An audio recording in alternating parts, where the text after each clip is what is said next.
Last پیغام دینا چاہتا ہوں وہ یہ ہے کہ دیکھیں آپ کا بہت بڑا رول ہے. آپ نے یہ یاد رکھنا ہے کہ جدھر بھی دنیا میں آپ چلے جائیں، خاص طور پہ اب مغربی دنیا میں، یہ جو آپ کا جو پاکستان ہے اس کو ایک عظیم ملک بننا ضروری ہے.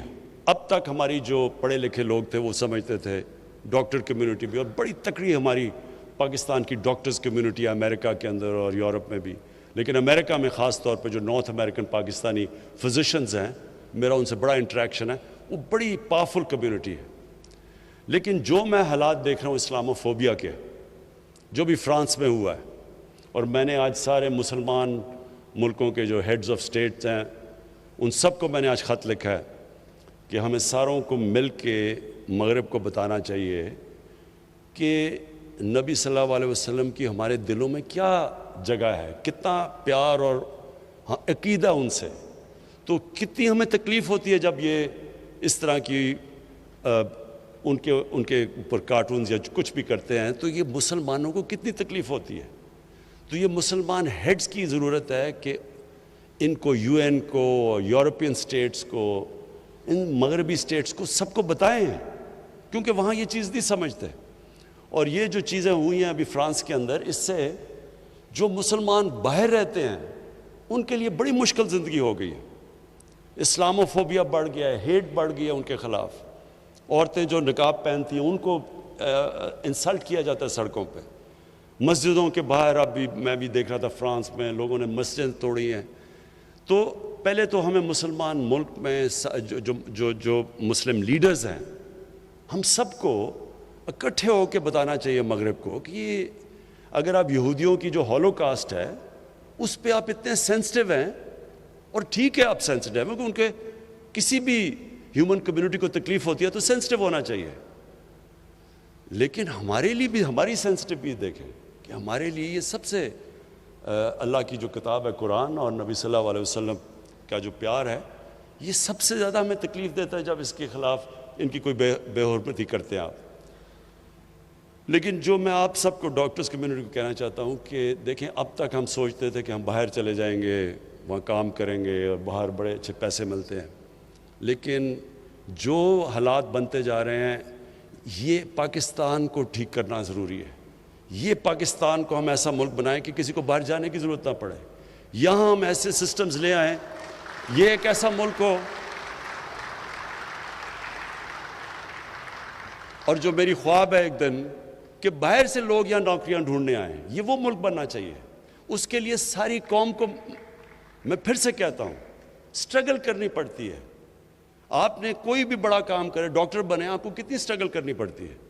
آپ محنت کر کے ڈاکٹر بنتے ہیں، پھر آپ نے اسپیشلائز کرنا، محنت کرنی پڑتی ہے.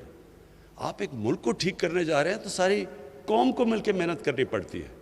لیکن یہ میں آپ کو بتا دوں، جو ٹیلنٹ ہے ہمارے پاکستانیوں میں، جس طرح کے کوالٹی کے میں نے ڈاکٹرز، پروفیشنلز، انٹرپرنرز پاکستان سے باہر دیکھے ہیں، جب ان کو اچھے سسٹمز ملتے ہیں، جو ان کی کوالٹی ہے، وہ صرف اس لیے ہے کہ وہاں سسٹم بہتر ہے. وہی سسٹم ہم پاکستان میں ٹھیک کر رہے ہیں، اور آپ سب نے میری مدد کرنی ہے یہاں کے نظام کو ٹھیک کرنے کے لیے اور ایک عظیم ملک بنانے کے لیے. بہت بہت شکریہ. آج میں 3-4 باتیں آپ سے کرنا چاہتا ہوں، کیونکہ ڈاکٹرز کمیونٹی ایک ایسی کمیونٹی ہے جن کے صرف یہی نہیں کہ وہ ایک کام کر رہے ہوتے ہیں سوسائٹی میں جو سب سے زیادہ اللہ کا کام ہوتا ہے، کہ دکھی لوگوں کی تکلیفوں دور کر رہے ہوتے ہیں. اور دوسری چیز یہ کہ وہ اوپینین میکرز ہوتے ہیں، کیونکہ لوگ ڈاکٹر سے بات کرتے ہیں، بلکہ ڈاکٹر سے وہ بات کرتے ہیں جو اپنے گھر والوں سے بھی نہیں کرتے. تو وہ خاص ایک معاشرے میں ان کا مقام ہوتا ہے، اور معاشروں میں عزت ہوتی ہے ڈاکٹرز کی.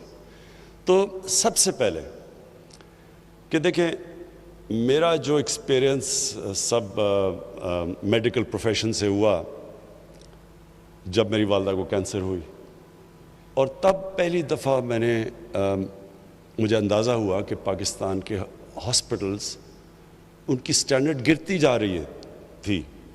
یعنی میری ساری فیملی ہم میو ہاسپٹل میں پیدا ہوئے تھے، اور ہمارے گورنمنٹ ہاسپٹلس کی بہت اچھی سٹینڈرڈ تھی جب ہم بڑے ہو رہے تھے، سسٹمز اچھے تھے۔ آہستہ آہستہ ہمارے ہاسپٹلس کی سٹینڈرڈ نیچے جانی شروع ہوئی، اور اس کی ایک بہت بڑی وجہ یہ تھی کہ جو ایک نیشنلائزیشن ہوئی ڈاکٹر ہاسپٹلس کی اور اسکولوں کی 70s میں، اس کا بہت بڑا نقصان ہوا۔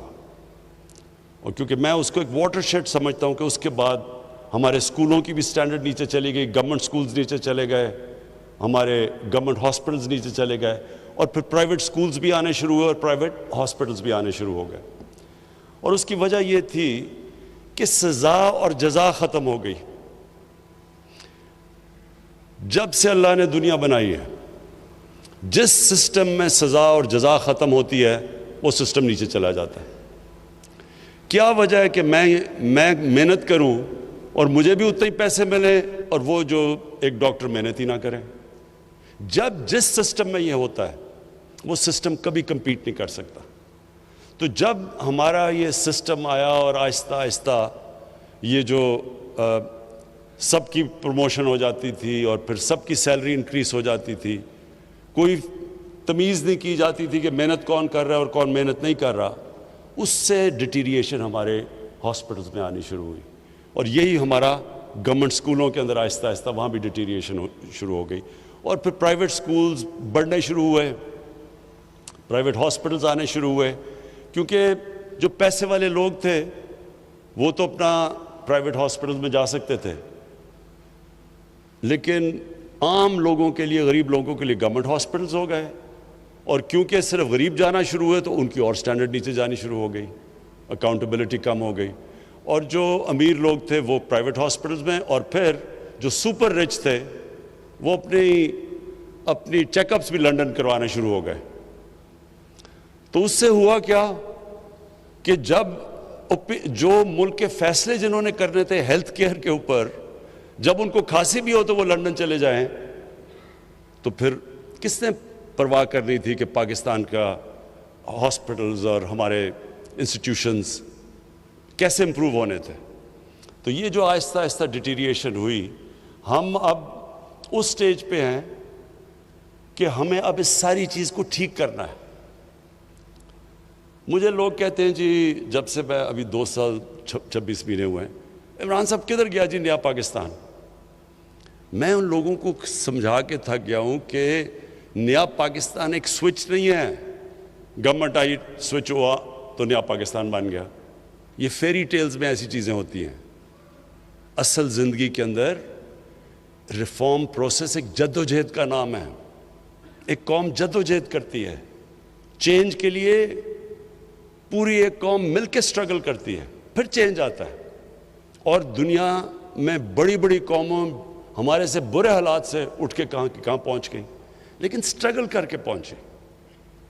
جب میں مدینہ کی ریاست کی بات کرتا ہوں تو میں اپنے سارے لوگوں کو کہتا ہوں وہ سٹڈی کریں، وہ دنیا کی تاریخ کا سب سے یونیک فنومنا تھا۔ کبھی ایسی چیز ہوئی نہیں دنیا میں، دنیا کی تاریخ میں کبھی ایسی چیز نہیں ہوئی۔ یہ تاریخ کا حصہ ہے، ہمارے دین کا حصہ تو ہے ہی، لیکن ہمیں اس کو تاریخ کا حصہ بنانا چاہیے، کیونکہ ہم سیکھیں گے اس سے۔